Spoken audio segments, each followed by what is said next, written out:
السلام علیکم ورحمۃ اللہ وبرکاتہ۔ الحمد للہ وکفا وسلام علی عبادہ الذین اصطفیٰ۔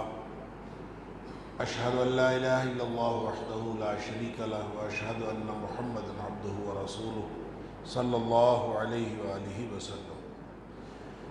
اللہم صلی علی محمد وعلی آل محمد کما صلیت علی ابراہیم وعلی آل ابراہیم انک حمید مجید۔ اللہم بارک علی محمد وعلی آل محمد کما بارکت علی ابراہیم وعلی آل ابراہیم انک حمید مجید۔ اما بعد،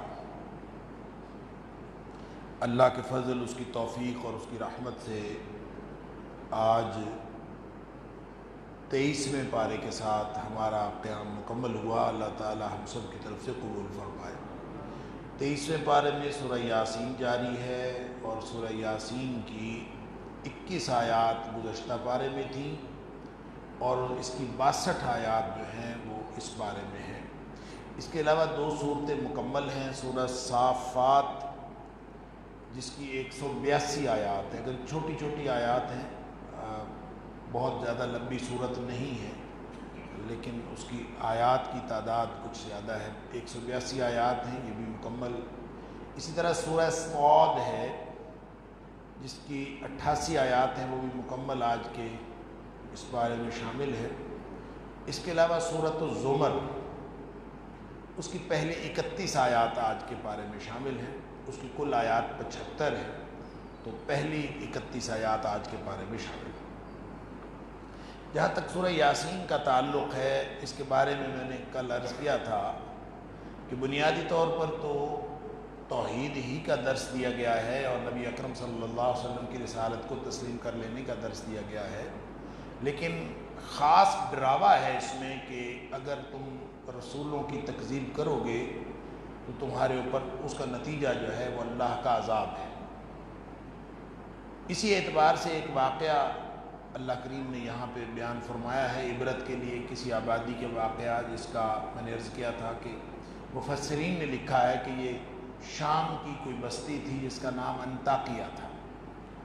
تو وہاں پہ اللہ کریم نے 2 رسول بھیجے، پھر اس کے بعد ایک تیسرا رسول اور بھیجا، یعنی یکے بعد دیگرے 3 رسول بھیجے، لیکن ان لوگوں نے جھٹلا دیا رسولوں کو۔ بہرحال وہاں پہ ایک شخص جو ہے وہ جس کو اللہ تعالیٰ نے ایمان نصیب کیا، اس نے ان لوگوں کو بہت سمجھایا کہ یہ اللہ کے بندے ہیں، تم سے اجر بھی نہیں مانگتے، یہ اللہ کی توحید کی طرف دعوت دیتے ہیں، تم ان کی بات کیوں نہیں مانتے؟ پھر اس نے یہ بھی درس دیا کہ وَمَا لِيَ لَا أَعْبُدُ الَّذِي فَطَرَنِي وَإِلَيْهِ تُرْجَعُونَ، میں اس اللہ کی بندگی کیوں نہ کروں؟ یعنی یہ سوالات ہیں اور یہ فطرت کے سوالات، میں اس اللہ کی بندگی کیوں نہ کروں جس نے مجھے پیدا کیا اور پھر اسی کی طرف مجھے لوٹ کر جانا ہے، میں کیوں نہ اس کی بندگی کروں؟ اور پھر یہ بھی کہ میں اس کے علاوہ اگر کسی کو الہ بنا لوں تو وہ اللہ، وہ جو مجھے اگر کوئی نقصان دینا چاہے تو پھر یہ جو میں معبود بناؤں گا وہ مجھے فائدہ دے سکتے ہیں؟ کوئی فائدہ نہیں دے سکتے، اللہ نہ مجھے بچا سکتے ہیں۔ اس طرح سے وہ اس نے کہا کہ میں تو پھر کھلی گمراہی میں چلا جاؤں گا اگر میں ایسے معبودوں کی پرستش شروع کر دوں جن کا کوئی فائدہ ہی کوئی نہیں۔ تو کہتے ہیں کہ اس نے پھر یہ سمجھاتے سمجھاتے بالآخر اس نے کھلا اعلان کیا، انی آمنت بربکم فاسمعون، کہ تم سب دیکھ لو، سن لو میرا اعلان کہ میں نے رب کے اوپر ایمان کا اظہار کر دیا۔ اس کے بعد کہتے ہیں اس میں تو ذکر نہیں ہے، بالآخر انہوں نے اس کو قتل کر دیا۔ اللہ اکبر! اور جب انہوں نے اس کو قتل کیا تو اس کے بعد پھر قیل ادخل الجنہ، اللہ تعالیٰ فرماتا ہے کہ اب وہ تو اپنی طرف سے اس کا کام تمام کر کے بیٹھے تھے، تو اس کو اللہ کی طرف سے فوراً یہ اعلان ہوا کہ تو جنت میں داخل ہو جا۔ قال یا لیت قومی یعلمون، اس نے وہاں جا کے بھی اس حسرت کا اظہار کیا، کاش میری قوم کو پتہ چل جائے کہ انہوں نے مجھے قتل کیا ہے اور اللہ نے میرا کتنا اکرام کیا ہے کہ مجھے جاتے ہی جنت مل گئی۔ اللہ بما غفر لی ربی وجعلنی من المکرمین، کتنا اللہ نے مجھے اکرام کیا ہے اور مجھے مکرمین میں سے بنایا ہے اور مجھے میری بخشش کر دی ہے۔ تو یہ کاش ان کو پتہ چل جائے. ان کو کیا پتہ چلنا تھا؟ تب وما انزلنا علی قوم من بعدہ من جند من السماء وما كنا منزلین. ایسی بستیوں کے اوپر پھر اللہ کا عذاب آیا کرتا ہے. پھر اللہ کا عذاب آ گیا. اس کے بعد کیا ہوا؟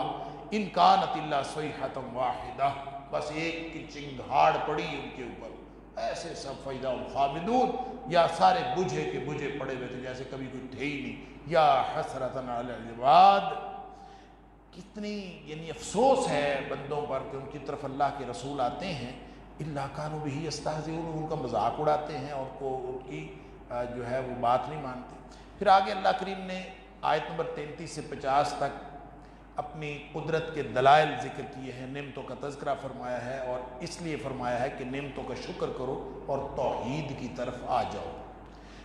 اور اس میں پھر بعض بعد الموت کے عقلی دلائل بھی ہیں. فرمایا کہ مردہ زمین، یہ مردہ کھیتی کو دیکھو، مردہ زمین کو دیکھو، کس طرح کھیتی اگاتے ہیں اور باغات اگاتے ہیں، یہ بھی ایک نشانی ہے. پھر فرمایا کہ اس کی نشان وآیۃ لہم وآیۃ لہم، اس طرح سے تکرار ہے.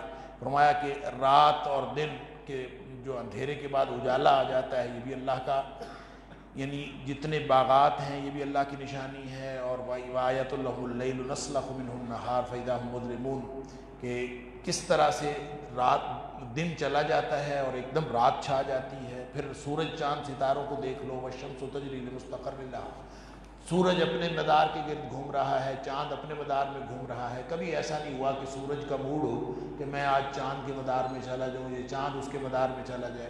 کل فی فلک یسبحون، سب اپنے اپنے مدار میں گھوم رہی. اللہ کی دلائل کی نشانی. چاند کو دیکھو، سوکھی شاخ کی طرح ہوتا ہے جب وہ شروع ہوتا ہے اور کرتے کرتے بڑا ہو جاتا ہے، پھر آہستہ آہستہ پھر سوکھی شاخ کی طرح. یہ بھی چاند کی گردش، یہ بھی اللہ تعالیٰ کی نشانیوں میں ہے. پھر فرمایا کشتی کو دیکھو، سمندر کو دیکھو، دے اللہ کی دلائل کو دیکھیں نا. چھوٹی سی آپ کوئی سوئی سمندر میں پھینکے وہ ڈوب جاتی ہے. اتنی بڑی کشتی نہیں ڈوبتی، اللہ کی قدرت نہیں ہے تو اور کیا. پھر فرمایا کہ اس کے علاوہ بھی جو تمام سواریاں جس کے اوپر تم سواری کرتے ہو، خاص طور پر اونٹ کو دیکھو اور مختلف سواریوں کو دیکھو، ساری اللہ تعالیٰ کی نشانیاں ہیں. اگر آپ دور جدید میں دیکھیں تو ہوائی جہاز کو دیکھیں، یہ بھی تو نشانی ہے اللہ تعالیٰ کی کہ اتنا بڑا جہاز جو ہے وہ اڑتا، اتنے 400 بندوں کو لے کر جو ہے وہ ہوا میں لے جاتا ہے. سبحان اللہ. پھر اللہ تعالیٰ فرماتا ہے چاہتا اللہ تو کشتی کو غرق کر دیتا، اور کشتیاں غرق ہوتی نہیں. آپ لوگ سمجھتے ہیں کہ یہ کسی اس اصول پر چلتی. اب دیکھیں اس اصول پر اعتماد ہے سب کو. سائنسدانوں نے بتایا کہ ہوا جو ہے نا وہ اتنی سپیڈ سے اور اتنی ہوا ہو اور پر ہوں اس کے تو وہ اڑ جاتا ہے اور پھر اڑتا رہتا ہے، اس کو کوئی خطرہ نہیں. اس اصول پر اعتماد. اور اس اصول پر اعتماد نہیں ہے کہ اس کو اڑانے والا اللہ ہے اور اللہ کسی وقت اس کو گرانا چاہے تو کسی بھی وقت وہ گر سکتا ہے. اسی طرح کشتی جو تیرتی ہے وہ کسی سائنسی اصول کے تحت نہیں تیرتی، وہ تو تیرتی ہے اللہ کی قدرت سے. ہم سمجھتے ہیں سائنسی اصول کے تحت. کہتے ہیں کہ وہ جو ٹائٹینک ڈوبا تھا نا، بڑی مشہور و معروف کہانی ہے، تو وہ جو جن لوگ وہ اپنی ان کے جو بنانے والے انجینئر تھے نا، انہوں نے ایک دعویٰ کیا تھا. انہوں نے کہا یہ ہم نے اس طرح کا بنایا یہ ڈوب نہیں سکتا، یعنی جتنے بھی اس کے اوپر حالات آ جائیں یہ ڈوب نہیں سکتا. اللہ، لہٰذا اس کی سنا پہلا ہی سفر تھا اور دنیا نے، پوری دنیا سے لوگوں نے ٹکٹ خریدے اور یوں جناب رش پڑا کہ ہم نے اس کے پہلے ہی سفر پر جانا ہے. اور پھر وہ صرف ڈوبا نہیں، وہ 2 حصے ہو کے ٹوٹا، چٹان سے اس کے ٹکر ہوئی اور وہ پھر اللہ تعالیٰ نے دکھایا کہ یہ اللہ کی قدرت سے چلتا ہے، تمہاری سائنسی اصولوں سے نہیں چلتا. اللہ، یہ سب اللہ کی رحمت ہے. سبحان اللہ. فرمایا کہ وَإِن نَّشَأْ نُغْرِقْهُمْ فَلَا صَرِيخَ لَهُمْ وَلَا هُمْ يُنقَذُونَ، کوئی تمہیں بچانے والا نہ ہو اگر ہم اس کو ڈبو دیں. إِلَّا رَحْمَةً مِنَّا وَمَتَاعًا إِلَىٰ حِينٍ، اللہ تعالیٰ کی طرف سے رحمت ہے، اس کو سمجھا کرے. پھر کفار کی سرکشی اور اس کا ایک جواب دیا ہے. وَإِذَا قِيلَ لَهُمْ أَنفِقُوا مِمَّا رَزَقَكُمُ اللَّهُ قَالَ الَّذِينَ كَفَرُوا لِلَّذِينَ آمَنُوا أَنُطْعِمُ مَن لَّوْ يَشَاءُ اللَّهُ أَطْعَمَهُ.